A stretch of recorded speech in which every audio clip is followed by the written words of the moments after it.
ہر جھوٹے گناہگار پر افسوس ہے کہ اللہ کی آیتیں اس کو پڑھ کر سنائی جاتی ہیں تو ان کو سن تو لیتا ہے مگر پھر غرور سے ضد کرتا ہے کہ گویا ان کو سنا ہی نہیں۔ سو ایسے شخص کو دکھ دینے والے عذاب کی خوشخبری سنا دو، اور جب ہماری کچھ آیتیں اسے معلوم ہوتی ہیں تو ان کی ہنسی اڑاتا ہے۔ ایسے لوگوں کے لیے ذلیل کرنے والا عذاب ہے، ان کے پیچھے دوزخ ہے، اور جو بھی یہ کرتے رہے کچھ بھی ان کے کام نہ آئے گا، اور نہ وہی کام آئیں گے جن کو انہوں نے اللہ کے سوا معبود بنا رکھا تھا، اور ان کے لیے بڑا عذاب ہے۔ اور جنہوں نے کفر کیا ان سے کہا جائے گا کہ بھلا ہماری آیتیں تم کو پڑھ کر سنائی نہیں جاتی تھیں، مگر تم نے تکبر کیا اور تم نافرمان لوگ تھے۔ اور جب کہا جاتا تھا کہ اللہ کا وعدہ سچا ہے اور قیامت میں کچھ شک نہیں، تو تم کہتے تھے ہم نہیں جانتے کہ قیامت کیا ہے، ہم اس کو محض خیالی سمجھتے ہیں اور ہمیں یقین نہیں آتا۔ اور ان کے اعمال کی برائیاں ان پر ظاہر ہو جائیں گی، اور جس عذاب کی وہ ہنسی اڑاتے تھے وہ ان کو آ گھیرے گا۔ اور کہا جائے گا کہ جس طرح تم نے اس دن کے آنے کو بھلا رکھا تھا اسی طرح آج ہم تمہیں بھلا دیں گے، اور تمہارا ٹھکانہ دوزخ ہے اور کوئی تمہارا مددگار نہیں۔ یہ اس لیے کہ تم نے اللہ کی آیتوں کو مذاق بنا رکھا تھا اور دنیا کی زندگی نے تم کو دھوکے میں ڈال رکھا تھا۔ سو آج یہ لوگ نہ دوزخ سے نکالے جائیں گے اور نہ ان کی توبہ قبول کی جائے گی۔ اور جس دن کافر دوزخ کے سامنے کیے جائیں گے تو کہا جائے گا کہ تم اپنی دنیا کی زندگی میں لذتیں حاصل کر چکے اور ان سے لطف اندوز ہو چکے، سو آج تم کو ذلت کا عذاب دیا جاتا ہے۔ یہ اس کی سزا ہے کہ تم زمین میں ناحق غرور کیا کرتے تھے، اور اس کی کہ بدکرداری کرتے تھے۔ ہم نے نوح کو ان کی قوم کی طرف بھیجا کہ پیشتر اس کے کہ ان پر درد دینے والا عذاب واقع ہو اپنی قوم کو خبردار کر دو۔ انہوں نے کہا کہ بھائیو، میں تم کو کھلے طور پر خبردار کرتا ہوں کہ اللہ کی عبادت کرو اور اس سے ڈرو اور میرا کہا مانو، وہ تمہارے گناہ بخش دے گا اور موت کے وقت مقرر تک تم کو مہلت عطا کرے گا۔ جب اللہ کا مقرر کیا ہوا وقت آ جاتا ہے تو تاخیر نہیں کی جاتی، کاش تم جانتے ہوتے۔ جب لوگوں نے نہ مانا تو نوح نے اللہ سے عرض کی کہ پروردگار، میں اپنی قوم کو رات دن بلاتا رہا لیکن میرے بلانے سے وہ اور زیادہ گریز کرتے رہے۔ جب میں نے ان کو بلایا کہ توبہ کریں اور تو ان کو معاف فرمائے تو انہوں نے اپنے کانوں میں انگلیاں دے لی اور اپنے اوپر کپڑے اوڑھ لیے اور اڑ گئے اور خوب تکبر کرنے لگے۔ پھر میں ان کو بلند آواز سے بھی بلاتا رہا، پھر علانیہ بھی اور رازداری سے بھی سمجھاتا رہا۔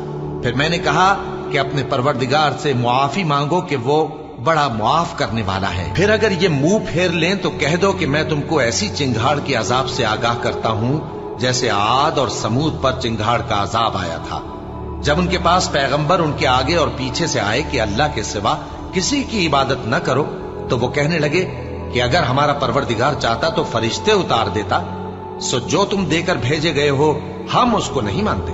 اب جو عاد والے تھے وہ ناحق ملک میں تکبر کرنے لگے اور کہنے لگے کہ ہم سے بڑھ کر قوت میں کون ہے؟ کیا انہوں نے نہیں دیکھا کہ اللہ جس نے ان کو پیدا کیا وہ ان سے قوت میں بہت بڑھ کر ہے، اور وہ ہماری آیتوں سے انکار کرتے رہے۔ تو ہم نے بھی ان پر نحوست کے دنوں میں زور کی آندھی چلائی تاکہ ان کو دنیا کی زندگی میں ذلت کے عذاب کا مزہ چکھا دیں، اور آخرت کا عذاب تو بہت ہی ذلیل کرنے والا ہے، اور اس روز ان کو مدد بھی نہ ملے گی۔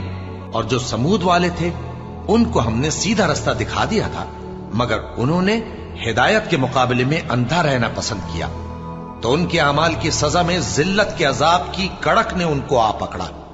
اور جو ایمان لائے اور پرہیزگار رہے ان کو ہم نے بچا لیا۔ اور جس دن اللہ کے دشمن دوزخ کی طرف اکٹھے کیے جائیں گے پھر ان کی الگ الگ جماعتیں بنائی جائیں گی، یہاں تک کہ جب دوزخ کے پاس پہنچ جائیں گے تو ان کے کان اور آنکھیں اور کھالیں یعنی دوسرے اعضاء ان کے خلاف ان کے اعمال کی شہادت دیں گے، اور وہ اپنی کھالوں یعنی اعضاء سے کہیں گے کہ تم نے ہمارے خلاف کیوں شہادت دی؟ وہ کہیں گی کہ جس اللہ نے سب چیزوں کو نطق بخشا اسی نے ہم کو بھی گویائی دی، اور اسی نے تم کو پہلی بار پیدا کیا تھا اور اسی کی طرف تم لوٹائے جا رہے ہو۔ اور تم اس بات کے خوف سے تو پردہ نہیں کرتے تھے کہ تمہارے کان اور تمہاری آنکھیں اور کھالیں تمہارے خلاف شہادت دیں گی، بلکہ تم یہ خیال کرتے تھے کہ اللہ کو تمہارے بہت سے اعمال کی خبر ہی نہیں۔ اور اسی خیال نے جو تم اپنے پروردگار کے بارے میں رکھتے تھے تم کو ہلاک کر دیا اور تم خسارہ پانے والوں میں ہو گئے۔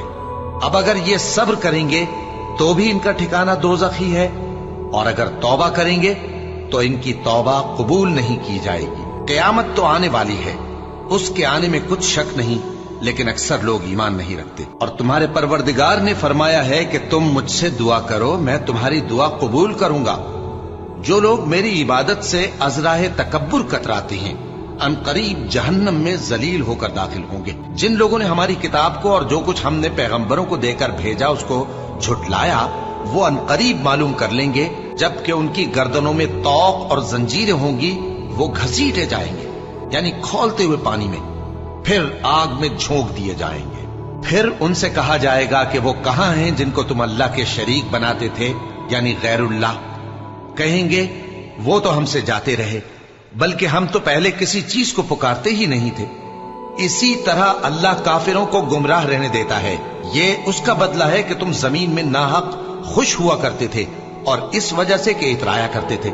اب جہنم کے دروازوں میں داخل ہو جاؤ، ہمیشہ اسی میں رہو گے، سو متکبروں کا کیا برا ٹھکانہ ہے۔ اور کافر گروہ گروہ کر کے جہنم کی طرف ہانکے جائیں گے، یہاں تک کہ جب وہ اس کے پاس پہنچ جائیں گے تو اس کے دروازے کھول دیے جائیں گے، اور اس کے داروغہ ان سے کہیں گے کہ کیا تمہارے پاس تمہیں میں سے پیغمبر نہیں آئے تھے جو تم کو تمہارے پروردگار کی آیتیں پڑھ پڑھ کر سناتے اور تمہارے اس دن کے پیش آنے سے تمہیں ڈراتے تھے؟ وہ کہیں گے کیوں نہیں، لیکن کافروں کے حق میں عذاب کا حکم ثابت ہو چکا تھا۔ کہا جائے گا کہ دوزخ کے دروازوں میں داخل ہو جاؤ، ہمیشہ اس میں رہو گے، سو تکبر کرنے والوں کا برا ٹھکانہ ہے۔ جب تمہارے پروردگار نے فرشتوں سے کہا کہ میں مٹی سے انسان بنانے والا ہوں، جب میں اس کو درست کر لوں اور اس میں اپنی روح پھونک دوں تو اس کے آگے سجدے میں گر پڑنا، سو تمام فرشتوں نے سجدہ کیا مگر ابلیس کہ وہ اکڑ بیٹھا اور کافروں میں ہو گیا۔ اللہ نے فرمایا کہ اے ابلیس، جس شخص کو میں نے اپنے ہاتھوں سے بنایا اس کے آگے سجدہ کرنے سے تجھے کس چیز نے منع کیا؟ کیا تو غرور میں آ گیا یا اونچے درجے والوں میں تھا؟ بولا کہ میں اس سے بہتر ہوں کہ تو نے مجھ کو آگ سے پیدا کیا اور اسے مٹی سے بنایا۔ فرمایا بس یہاں سے نکل جا، تو مردود ہے اور تجھ پر قیامت کے دن تک میری لعنت پڑتی رہے گی۔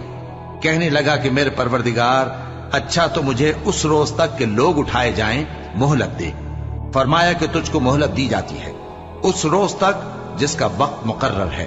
کہنے لگا کہ مجھے تیری عزت کی قسم، میں ان سب کو بہکاتا رہوں گا سوائے ان کے جو تیرے چنے ہوئے بندے ہیں۔ فرمایا ٹھیک ہے، اور میں ٹھیک ہی کہتا ہوں کہ میں تجھ سے اور جو ان میں سے تیری پیروی کریں گے سب سے جہنم کو بھر دوں گا۔ ہماری آیتوں پر تو وہی لوگ ایمان لاتے ہیں کہ جب ان کو ان کے ذریعے نصیحت کی جاتی ہے تو سجدے میں گر پڑتے اور اپنے پروردگار کی تعریف کے ساتھ تسبیح کرتے ہیں اور غرور نہیں کرتے۔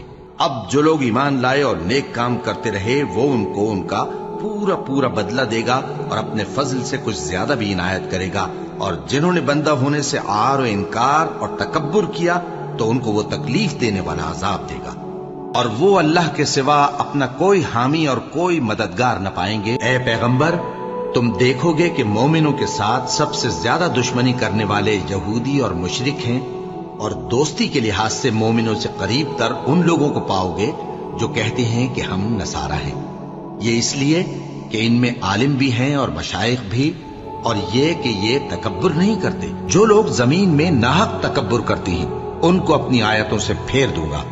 اگر یہ سب نشانیاں بھی دیکھ لیں تب بھی ان پر ایمان نہ لائیں، اور اگر بھلائی کا رستہ دیکھیں تو اسے اپنا رستہ نہ بنائیں، اور اگر برائی کی راہ دیکھیں تو اسے رستہ بنا لیں۔ یہ اس لیے کہ انہوں نے ہماری آیات کو جھٹلایا اور ان سے غفلت کرتے رہے، اور جن لوگوں نے ہماری آیتوں اور آخرت کی پیشی کو جھٹلایا ان کے اعمال ضائع ہو جائیں گے۔ یہ جیسے عمل کرتے ہیں ویسا ہی ان کو بدلہ ملے گا۔ پھر نوح کے بعد ہم نے اور پیغمبر اپنی اپنی قوم کی طرف بھیجے تو وہ ان کے پاس کھلی نشانیاں لے کر آئے، مگر وہ لوگ ایسے نہ تھے کہ جس چیز کو پہلے جھٹلا چکے تھے اس پر ایمان لے آتے۔ اسی طرح ہم زیادتی کرنے والوں کے دلوں پر مہر لگا دیتے ہیں۔ پھر ان کے بعد ہم نے موسیٰ اور ہارون کو اپنی نشانیاں دے کر فرعون اور اس کے سرداروں کے پاس بھیجا، تو انہوں نے تکبر کیا اور وہ گناہگار لوگ تھے۔ پھر وہ ان کو قیامت کے دن بھی ذلیل کرے گا